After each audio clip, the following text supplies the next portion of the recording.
Rule गए ख्वाब सारे धुआं बन के अड गए, यार जेड़े अपने सन ओ भी हथ छड़ गए। दिल दे जख्मां नू हासियां वच लोकाया ए, अकला रह के भी यारा रब दा नां निभाया ए।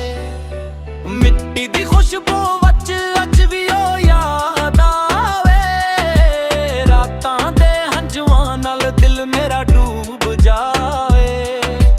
वक्त बदल गया सारा पर दर्द ना घटिया ए, जिंदगी दे रस्ते ते सावां भी सिटिया।